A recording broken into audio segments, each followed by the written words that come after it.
Vamos a pasar a la predicación, a la enseñanza, que se llama El nuevo templo de Cristo y el templo del anticristo. Hemos venido haciendo distintas enseñanzas, predicaciones sobre el nuevo pacto, los sacrificios en el nuevo pacto, el sacerdote o sacerdocio en el nuevo pacto. Y en el nuevo pacto existe un nuevo templo.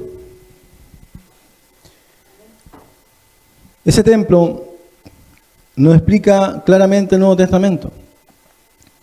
Pasemos al siguiente, y donde más se abarca sobre este tema es en la carta a los Hebreos. ¿Qué dice la carta a los Hebreos? Mire, dice: ahora bien, aún el primer pacto tenía ordenanzas de culto y un santuario terrenal. Usted puede ver en la imagen lo que es el tabernáculo que levantó Moisés con el pueblo de Israel cuando salieron de Egipto. Según Dios le había ordenado que tenían que levantarlo de esa forma. Este templo, tabernáculo, que se le llama, era como una carpa que tenía divisiones. ¿Qué es lo que dice el escritor del Hebreo, de los Hebreos? El primer pacto tenía ordenanzas y un culto y un santuario terrenal. ¿Cuál era el santuario terrenal? El que explica acá. Porque el tabernáculo estaba dispuesto así. En la primera parte, llamada el lugar santo, estaba el candelabro y la mesa y los panes de proposición. Tras el segundo velo estaba la parte del tabernáculo llamada el lugar santísimo, el cual tenía un incensario de oro, el arca del pacto cubierta de oro por todas partes, en la que estaba una urna de oro, que es el arca del pacto. La urna de oro es el arca del pacto, que contenía el maná y la vara de Aarón que reverdeció, y las tablas del pacto. Sobre ellas los querubines de gloria que cubrían el propiciatorio, de las cuales cosas no se puede ahora hablar en detalle, pero yo lo voy a hablar ahora en detalle. Usted aquí puede ver en la parte de abajo donde está el sacerdote con el altar del sacrificio. Este es el atrio de los sacerdotes. La primera parte donde empieza a hablar el escritor de Hebreo, que dice el lugar santo, es esta parte, donde está la menorá de 7 brazos, el altar del incienso y los panes de la proposición. Tras el segundo velo, este es el primer velo, este es el segundo velo, está el arca del pacto, donde entraba el sumo sacerdote una vez al año. Cuando David quiso construir el templo, Dios le dijo: tú no lo vas a edificar, lo va a hacer tu hijo Salomón. Y este fue el primer templo hecho por Salomón, que tenía algunas diferencias con respecto al tabernáculo, donde habían otras diferencias. Por ejemplo, aquí había un patio que se llama el patio de los gentiles. La primera puerta se llama la puerta de la hermosa, donde entraba el patio de las mujeres. Los gentiles son los no judíos, las mujeres son las mujeres judías. Después venía otra puerta que se llamaba la puerta de Nicanor, y ahí entraba el patio de los sacerdotes. Y ahí recién entraba al lugar santo y después al lugar santísimo, dentro del último parte del edificio que se ve acá, donde hay una cortina azul. El lugar santo y el lugar santísimo. ¿Qué había en el atrio? ¿Qué es lo que había? Estaba el lavacro y estaba el altar del sacrificio. El lavacro y el altar del sacrificio. ¿En qué patio? En el patio de los sacerdotes. No en el patio de mujeres ni en el patio de los gentiles. En el patio de los sacerdotes estaba el lavacro y el altar del sacrificio.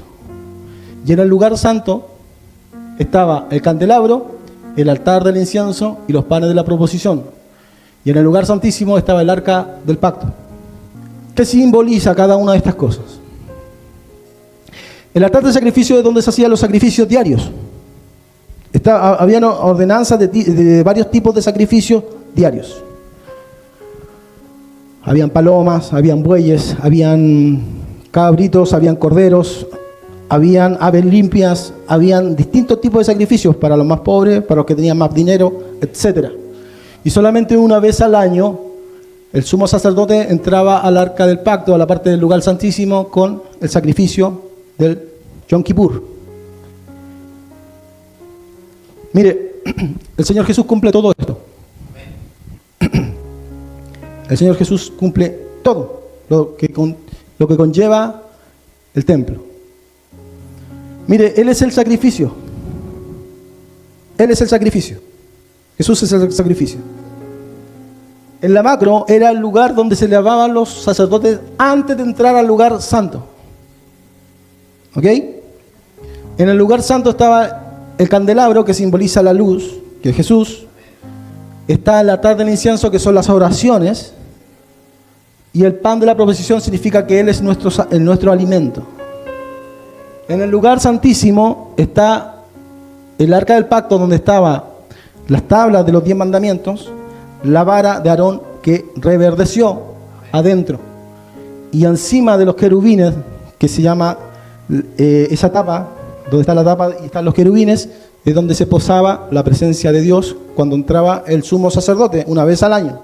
Recuerde que si Dios aceptaba el sacrificio, se iban perdonados por un año los pecados del pueblo de Israel. Si no, el sacerdote moría inmediatamente y tenían que sacarlo con un cordero, porque él entraba con un cordero. Jesús, como ya le expliqué, Él es nuestro sumo sacerdote, ¿cierto? Él es nuestro sacrificio. Nosotros en Él somos lavados, en el bautismo. Él es nuestra luz y por eso podemos entrar al lugar santo y después podemos entrar al lugar santísimo. ¿Qué sigue diciendo el escritor de Hebreo? Así dispuestas estas cosas, en la primera parte del tabernáculo entran solamente continuamente para cumplir los oficios de culto. O sea, la primera parte, la que él se refiere, es la del lugar santo, estando ya dentro del tabernáculo o ya dentro del templo, en la parte del lugar santo. Y aquí está la cortina y ahí están los querubines. Dispuesta estas cosas en la primera parte del tabernáculo entre los sacerdotes continuamente para cumplir el oficio de culto. Pero en la segunda parte, solo el sumo sacerdote una vez al año, no sin sangre, la cual ofrece por sí mismo y por los pecados de la ignorancia del pueblo. ¿Ve? Ahí él va explicando, el escritor de Hebreos. ¿Qué pasa? Solamente una tribu, que era la tribu de Leví, pero no toda la tribu de Leví, sino que solamente la familia, los descendientes de Aarón, que eran hermanos de Moisés, podían ser sacerdotes, y un sumo sacerdote salía de entre ellos. Por ende, una vez al año solamente el sumo sacerdote podía ir al lugar santísimo. ¿Y por qué era importante ir al lugar santísimo? Porque ahí estaba ¿quién? Dios. Ahí estaba la presencia de Dios. ¿Pero qué pasó? El velo del templo se rasgó en dos, de arriba a abajo, y la tierra tembló y las rocas se partieron. Se rasgó el velo. ¿Qué sigue diciendo? Pasemos al siguiente. ¿Qué sigue diciendo el escritor de Hebreos? Dando el Espíritu Santo a entender con esto que aún no se había manifestado el camino al lugar santísimo. Cuando existía la cortina, no había un lugar santísimo a donde nosotros pudiéramos ingresar.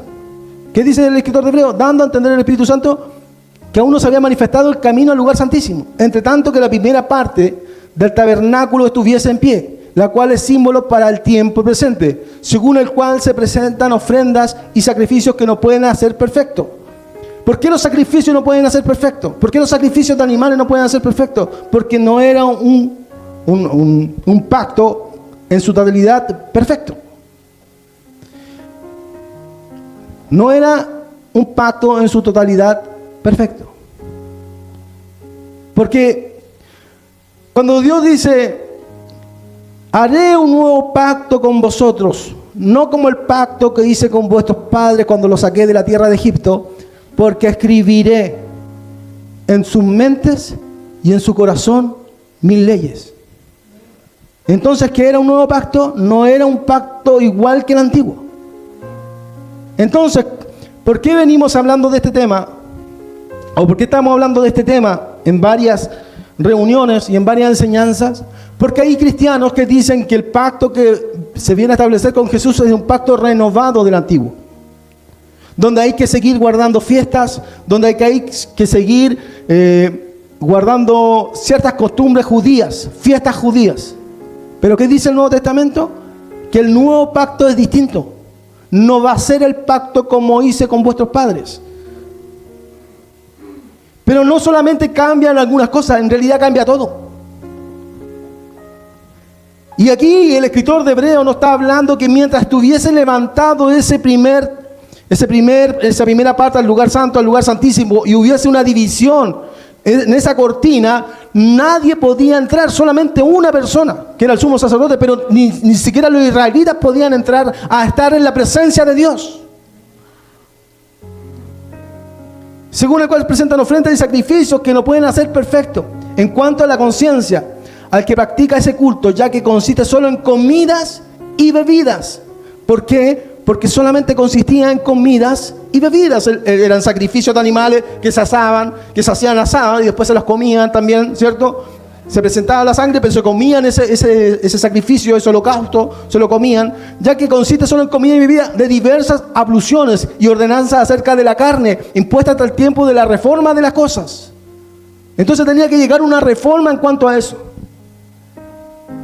Y solamente era algo externo. Solamente era algo externo. Eran sacrificios externos. Eran cosas que parecían espirituales. Pero Dios no solamente quiere cambiar lo externo, sino quiere cambiar lo interno. Porque la transformación no viene de afuera hacia adentro, sino que viene de dentro hacia afuera. Y ese culto, como el escritor de Hebreo dice, y ese lugar donde se hacían esos cultos era solamente externo. Por ende tenía que haber algo que nos dejase ingresar a la presencia de Dios. A todos, no solamente al sumo sacerdote, no solamente a los judíos, no solamente a los israelitas, no solamente a los conversos al judaísmo, sino a todo el mundo. Había algo que tenía que pasar para que todo el mundo pudiera ingresar a la presencia de Dios, que era el lugar santísimo. Pero ese lugar santísimo no era algo que estaba aquí en la tierra, porque el mismo escritor de Hebreos dice que Jesús entró al verdadero lugar santísimo, que es el cielo. ¿Qué sigue diciendo? Mire, pero estando ya presente Cristo, sumo sacerdote de los bienes venideros, por el más amplio y más perfecto tabernáculo. ¿Cuál es el más amplio y más perfecto tabernáculo? No es el que estaba en la tierra, sino el que está en el cielo. No hecho de manos, es decir, no es de esta creación, y no por sangre de muchos cabríos, ni de becerros, por su propia sangre entró una vez para siempre, sino por su propia sangre entró una vez para siempre en el lugar santísimo, habiendo obtenido eterna redención. Ahora, ¿cuántos ven a Jesús sentado a la diestra de Dios o en el lugar verdadero santísimo que es el cielo? ¿Cuántos lo ven? Ninguno lo ve. Pero la Biblia dice, y en el Antiguo Testamento y en el Nuevo Testamento nos viene a decir que ese lugar santísimo, que lo que hizo Jesús es más verdadero que lo que las personas podían ver con un templo físico, con un sacerdote físico, con sacerdocio físico. Todo lo que era sacrificio físico de animales, de aves, de cualquier cosa, el sacrificio de Jesús es más verdadero y es perfecto. Los otros sacrificios eran imperfectos. El primer pacto no era completo ni estaba perfecto. Por ende, el segundo pacto que establece Jesús es perfecto para Dios. El sacrificio de Jesús es perfecto para Dios. Y nosotros, al creer en Jesús, nos hacemos parte ¿de qué? De su sacrificio. Somos lavados en Él. Tenemos la iluminación de Él. Y entramos en el verdadero lugar santísimo. No que yo vaya al cielo, sino que yo, al creer en Jesús, mis oraciones, mis súplicas, entran directamente al trono de Dios. ¿Qué es lo que dice el escritor de Hebreo? Que es el verdadero lugar santísimo. ¿Qué dice la palabra? Sed santos porque yo soy santo. ¿Y dónde está Jesús? En el cielo, donde no existe ¿qué? Pecado. Por ende, ¿es el verdadero lugar santísimo? Sí, es el verdadero lugar santísimo porque ahí no existe el pecado. Y ahí nadie peca. Pero estamos hablando del templo. ¿Qué dice Pablo? Mire, en Atenas, el Dios que hizo el mundo y las cosas que en él hay, siendo Señor del cielo y de la tierra, ¿qué dice? No habita en templos hechos por manos humanas. ¿Dónde? No habita en templo hecho por manos humanas. Y voy a explicar una cosa importante, porque muchas veces las personas creen que la iglesia se refiere a las murallas. Que la iglesia es esto: esta pared, este techo, este piso. La iglesia, la palabra eclesia significa conjunto de personas. El conjunto de las personas es la iglesia. Por ende, nosotros somos la iglesia, no la muralla. Después, a través de los siglos, se le fue llamando al edificio iglesia. Pero inicialmente a las personas, si se juntaban en la casa de tal persona, se hacían reuniones en una plaza, se hacían reunión en un subterráneo, se hacían reunión en cualquier lado. Ahí estaba la iglesia. Porque la iglesia no era la muralla, eran las personas. Y siempre ha sido las personas. Dios no habita en templo hecho por manos humanas. Miren lo que dice Esteban. Antes de morir, Esteban dice: más Salomón, hablándole a los judíos, antes de ser apiedrado, acuérdense que él murió apiedrado, lapidado. Más Salomón edificó casa. Si bien el Altísimo no habita en templos hechos de mano, como dice el profeta: el cielo es mi trono y la tierra el estrado de mis pies. ¿Qué casa me edificaréis? Dice el Señor. ¿O cuál es el lugar de mi reposo? ¿No hizo mi mano todas estas cosas? Y dice Esteban: duros de cerviz e incircuncisos de corazón y de oídos, vosotros resistís siempre al Espíritu Santo, como vuestros padres, así también vosotros. Duros de cerviz e incircuncisos de corazón y de oídos. ¿Por qué dice vosotros resistís siempre al Espíritu Santo? Porque aunque el Espíritu Santo habla, hay personas, incluso judíos, los judíos no los oyen. Por ende hay cristianos que están yendo a buscar en el judaísmo y en los judíos la verdad de Cristo, pero ellos también en mucho tiempo y en muchas de sus cosas ellos no tienen la verdad. La verdad está en la palabra de Dios. La verdad está en Jesús, edificado sobre el fundamento de apóstoles y profetas, siendo la principal piedra del ángulo Jesucristo mismo. Yo he escuchado testimonios de judíos que se convierten a Cristo, que se creen en Jesús, que creen en Yeshua, como es el nombre hebreo. Pero por ejemplo, escuché el otro día a uno que decía que él creía solamente en los evangelios de Jesús, pero no en las cartas de Pablo. Cree en Jesús, pero no en las cartas de Pablo. Cree que Jesús es la primera creación de Dios, pero no es Dios. ¿Qué dice la palabra de Dios? El verbo era Dios, y el verbo se hizo carne y habitó entre nosotros, y vimos su gloria como el unigénito del Padre. Entonces, está bien, Dios ama a Israel, Dios ama a todos los países, porque Él quiere de todos procedan al arrepentimiento y que ninguno perezca, como dice el apóstol Pedro. Pero la verdad completa no está en ellos.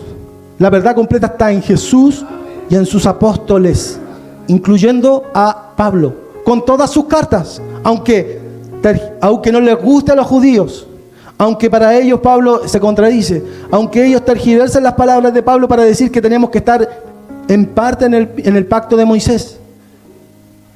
Jesús nos dio sus palabras y nos dio sus apóstoles. ¿Qué les dijo a sus apóstoles? Id y haced discípulos a todas las naciones. ¿Quién envió a los apóstoles? Jesús. ¿Quién se le apareció al apóstol Pablo? Jesús. Y le dice: yo te he llamado para ir a hablarles a reyes, a gobernantes, al pueblo de Israel. ¿Quién llamó a Pablo? El mismo Jesucristo. Entonces, ¿qué nos dice Pablo y qué nos dice Esteban? Que Dios no habita en templo hecho por manos humanas, por manos de hombre. No habita. ¿Por qué se rasgó el velo? Para poder tener acceso directamente a Dios. Porque hay un solo mediador entre Dios y los hombres. ¿Quién es? Jesucristo hombre. ¿Qué dice Jesús? Y todo lo que pidierais al Padre en mi nombre, yo lo haré. Y todo lo que pidierais al Padre en mi nombre, el Padre lo hará. ¿Quién es el mediador? Jesús. ¿Quién es el sumo sacerdote? Jesús. No existe una María, no existe un Pedro, no existe un Pablo, un Juan para mediador. El nuestro sumo sacerdote es Jesucristo. Él con su muerte, porque su muerte es el sacrificio perfecto, con su sangre, con su muerte, rompió ese velo para que nosotros podamos acceder al Padre por medio de Jesucristo. Y entró al lugar santísimo, no hecho por manos de hombres, sino hecho por Dios, que es el cielo mismo, donde no existe pecado, no existe maldad, no existe inmoralidad, no existe nada impuro ni inmundo. Él entró en el lugar santísimo real, que es más real que el físico que existía y que quiere levantar. Mira el Señor Jesús cuando dice en Juan: destruid este templo y en 3 días lo levantaré. Pero él hablaba del templo de su cuerpo. ¿A quién se refería Jesús? A su cuerpo.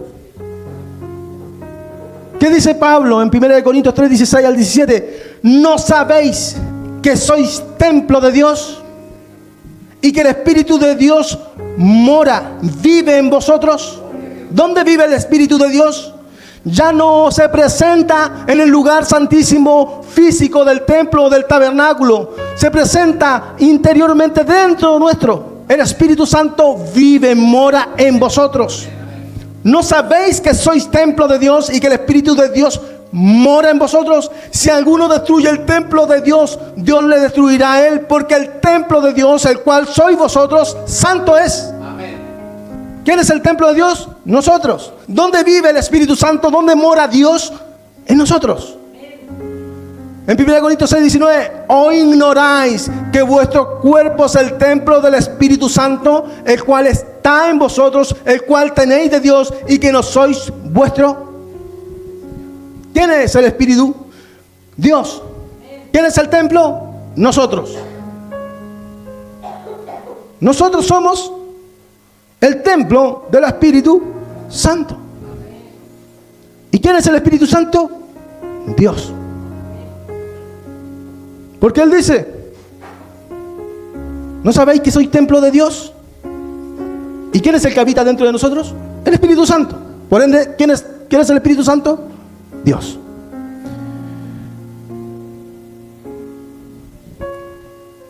En el siguiente dice: vosotros también como piedras vivas. El cuerpo de Cristo era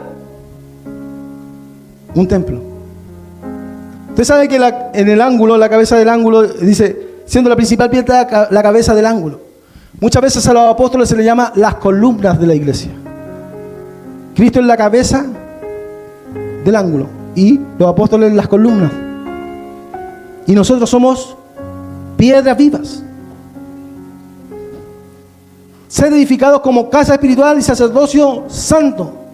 Vosotros también como piedras vivas, ser edificados como casa espiritual y sacerdocio santo, para ofrecer sacrificios aceptables a Dios por medio de Jesucristo. Nosotros somos el templo del Espíritu Santo. Nosotros somos las piedras vivas. Y como ya le dije, esta muralla, este techo y este suelo no es donde habita Dios. ¿Sabe dónde habita Dios? En usted. Y usted es el edificio, usted es el templo. Y nosotros, cuando nos movemos de aquí a una plaza y viene un endemoniado, en el nombre de Jesús lo echamos fuera, porque tenemos a Dios viviendo en nosotros. ¿Y dónde está el Espíritu del Señor? Allí hay libertad.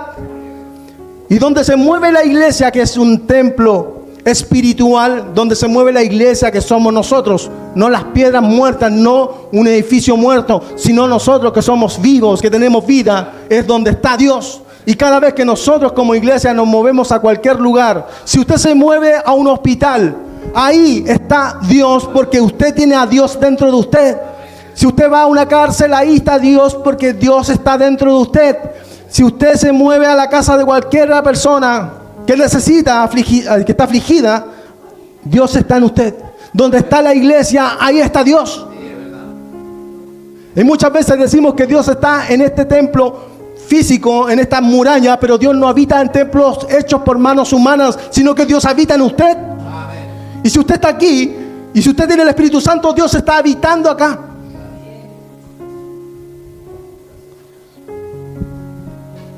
Estas murallas no tienen ningún valor si no hay un hijo de Dios, si no hay un pueblo cristiano que tenga el Espíritu Santo. Los edificios, por ejemplo, católicos, que son obras monumentales, hermosas, cátedras que ellos hacen. Dios no habita en esos templos hechos por mano de hombre. Pero si hay una persona que tenga el Espíritu Santo, Dios está ahí. Amén. Y eso es lo que nos muestra el Nuevo Testamento, y esto es lo que nos muestra el Nuevo Pacto. En el Antiguo Pacto existía solamente una parte donde se posaba Dios, que era en el lugar santísimo.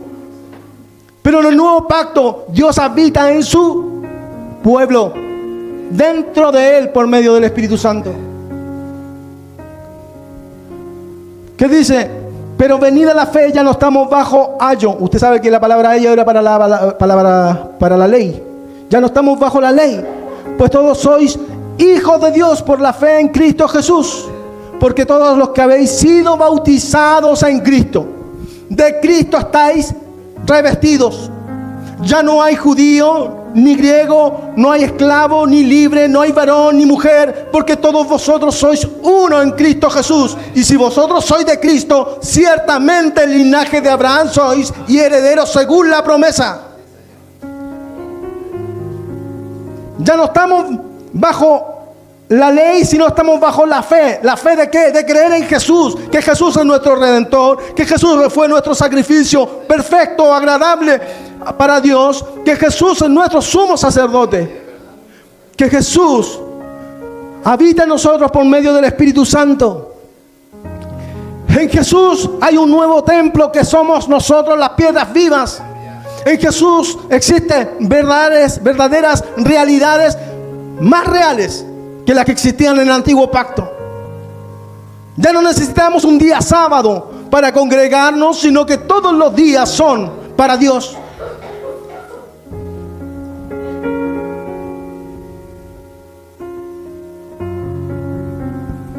Entonces, ¿qué pasa? Ya no existe el judío, ni griego, ni esclavo, ni gentil, ni varón, ni mujer. ¿Se acuerda que, como vimos en la imagen, existían distintas separaciones entre los gentiles? El atrio o el patio de los gentiles, existía el patio de las mujeres, o el atrio de las mujeres, el patio o el atrio de los sacerdotes y de los judíos. Pero en Cristo Jesús ya no existe ninguna separación. ¿Qué dice?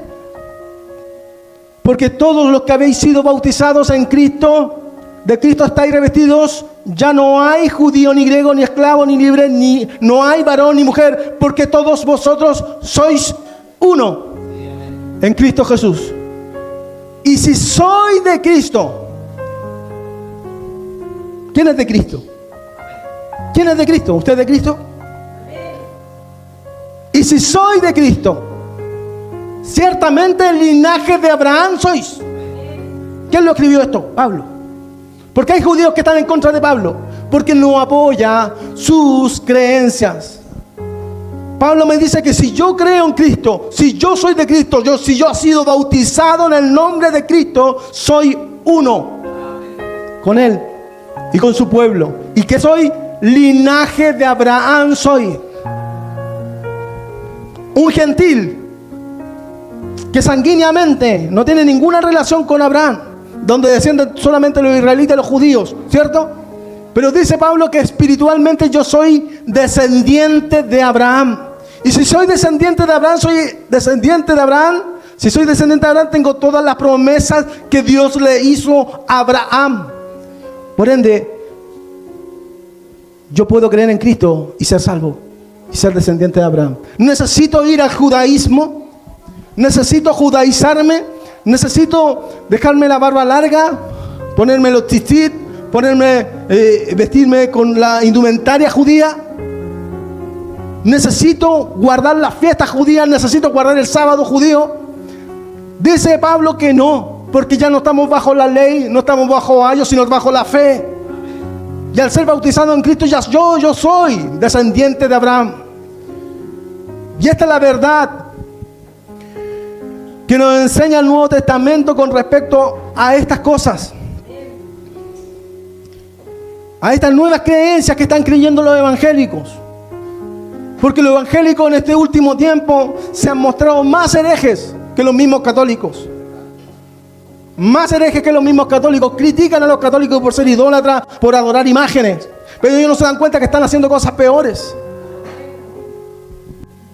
Y el Señor Jesús dice que con creer en Él es suficiente. Con creer en Él y seguirle a Él es suficiente. Yo puedo caer, yo puedo pecar, pero si yo creo en Él y lo busco a Él, Él dice que Él es la propiciación por nuestros pecados. Abogado tenemos, dice Juan, a Jesús el justo. Él es la propiciación por nuestros pecados. Y no solamente por los nuestros, sino por la de todo el mundo. Jesús es suficiente. Eso es lo que no se dan cuenta muchas personas que quieren ir a buscar a un rabino judío. A los que quieren escuchar a los rabinos judíos. Yo no digo que no hay que escucharlo un 100%. Hay que escuchar, hay cosas interesantes que ellos dicen o aportes que pueden hacernos. Pero en cuanto a la fe y en cuanto a la salvación, no hay nada que puedan aportar, porque Jesucristo es suficiente. Amén. Jesucristo, el Mesías, es más grande que todos los sabios que hayan tenido los judíos. No hay un Rambán, no hay cualquier tipo de rabino que ellos tengan. Ningún rabino es más importante que Jesús. Ni siquiera que los apóstoles. Los apóstoles son más importantes que cualquier rabino que hayan tenido los judíos. Y Jesús nos dice que esto es lo importante, que creamos en Él. Entonces, en el nuevo pacto nosotros somos el templo de Dios. ¿Pero qué quieren los judíos? ¿Quieren construir un tercer templo? ¿Por qué quieren construir un tercer templo? ¿Usted sabe por qué quieren construir un tercer templo? Porque según ellos, su judaísmo, según su ley, la ley de Moisés, en la cual ellos todavía viven, no pueden cumplir la ley por completo, porque tienen que hacer sacrificios.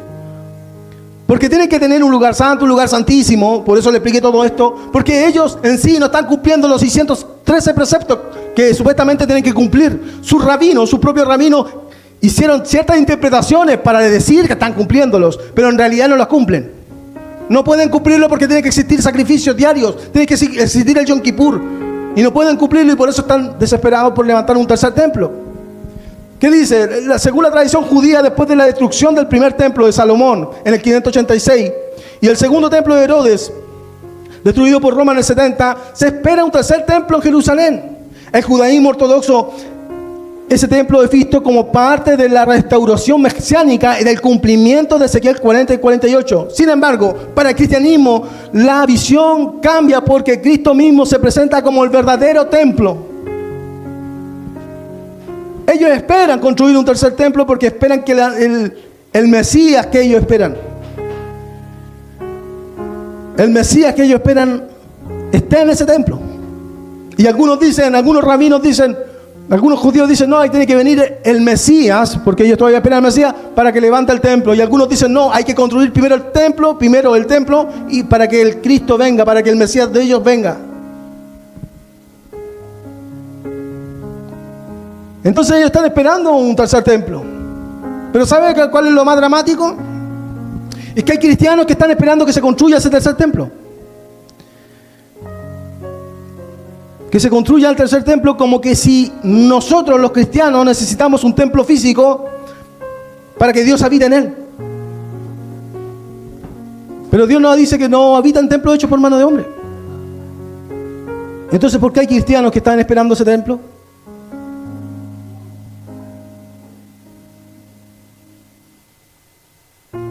¿Por qué hay cristianos que se están uniendo con los judíos para levantar el tercer templo? Si Jesús dijo que nosotros somos, el apóstol Pablo dice, vosotros sois templo del Espíritu Santo.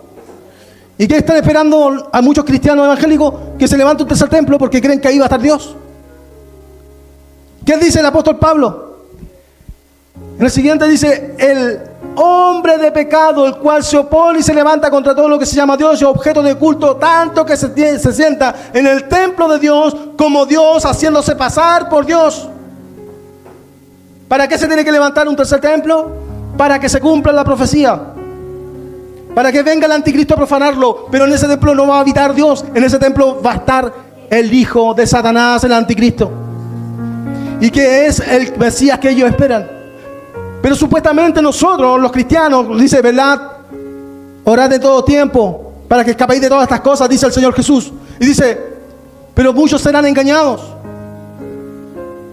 ¿Y cómo van a ser engañados? De esta forma van a ser engañados. Están esperando un tercer templo donde se tiene que levantar para que se cumpla la profecía del anticristo. Pero hay cristianos que van a esperar ese templo, y cuando vean al anticristo sentándose ahí, no lo van a reconocer como anticristo, sino que lo van a reconocer como un Cristo.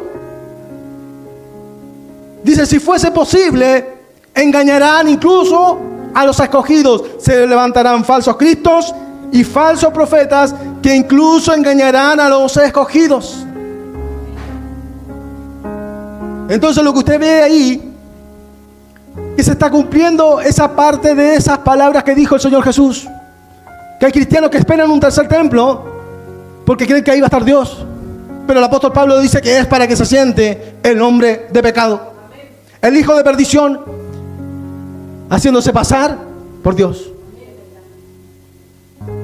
Dice, esto ha llevado a muchos a interpretar que el tercer templo físico, en caso de ser reconstruido, sería profanado por el anticristo. Jesús también habló de la abominación desoladora como un evento futuro vinculado a la profanación del lugar santo.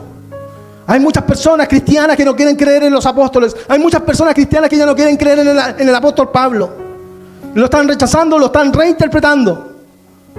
Y eso lo está llevando a su propia perdición. Dice el apóstol Pedro, en las cuales, hablando del apóstol Pablo, en las cuales hay algunas cosas difíciles de entender, los cuales los indoctos e inconstantes tuercen para su propia perdición. Y eso se cumple a los ojos nuestros. Hay muchos cristianos que están torciendo las palabras del apóstol Pablo para su propia perdición. El cristiano no tiene que esperar un tercer templo. El cristiano tiene que esperar la segunda venida de Jesús. El cristiano tiene que venir. Él va a venir Jesús en gloria. Él va a resucitar a los muertos. Y a nosotros, lo que esperamos en Cristo Jesús, nos va a dar un nuevo cuerpo y vida eterna. Y Él viene a derrotar al anticristo. Él viene a derrotar todas las fuerzas del enemigo. Miren lo que dice Justino Mártir. Ya no esperamos un templo en Jerusalén, porque nosotros somos el verdadero pueblo espiritual de Dios. Y el templo de Dios es ahora la asamblea de los fieles. Irineo dice, donde está la iglesia, allí está el Espíritu de Dios. Y donde está el Espíritu de Dios, allí está la iglesia. Y toda gracia, porque el Espíritu es la verdad. Por tanto, los que no participan de Él, o sea, del Espíritu Santo, no beben en el seno de la madre de la vida, o sea, la iglesia, ni reciben nada de la fuente purísima que brota del cuerpo de Cristo, sino que excavan para sí cisternas rotas. Dice el apóstol Pablo, de manera que la ley ha sido nuestro ayo para llevarnos a Cristo, a fin de que fuésemos justificados por la fe. Pero venida la fe, ya no estamos bajo ayo. No necesitamos un templo para cumplir leyes. Necesitamos solamente creer en Jesús. Conclusión, el tercer templo físico sería un intento humano de restaurar lo que ya fue superado en Cristo. Ya fue superado el primer templo, el segundo templo ya fueron superados. Un tercer templo es algo que nos sirve a nosotros los cristianos, no es para nosotros.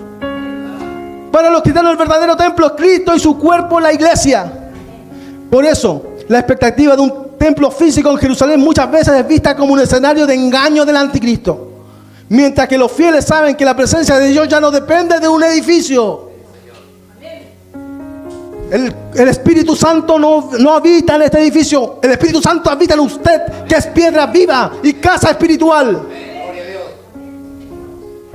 Y donde está el Espíritu de Dios, hay libertad. Y donde está el Espíritu de Dios, ahí está la iglesia. No porque el Espíritu de Dios esté aquí circulando, sino porque el Espíritu de Dios está dentro de usted. Y cuando usted invoca el nombre de Jesús, y en el nombre de Jesús echa fuera demonios, porque usted tiene el Espíritu Santo habitando dentro de usted. No necesitamos un templo físico, porque Dios ya no habita en templos hechos por manos de hombre. El que hizo a Adán fue Dios, y nosotros descendemos de Adán. ¿Quién hizo al hombre? Dios. ¿Y dónde habita Dios? En el templo hecho por Él, que es el ser humano. Y estas son las verdades que se han creído por todo el cristianismo, desde que se fundó. Pero dice la palabra que vendrán engañadores, que vendrán burladores, que muchos serán engañados. Pero nosotros, dice, tenemos la palabra profética más segura, en la cual hacéis bien en estar atentos, como una antorcha que alumbra el lugar oscuro, hasta que el día esclarezca y el lucero de la mañana salga en vuestros corazones.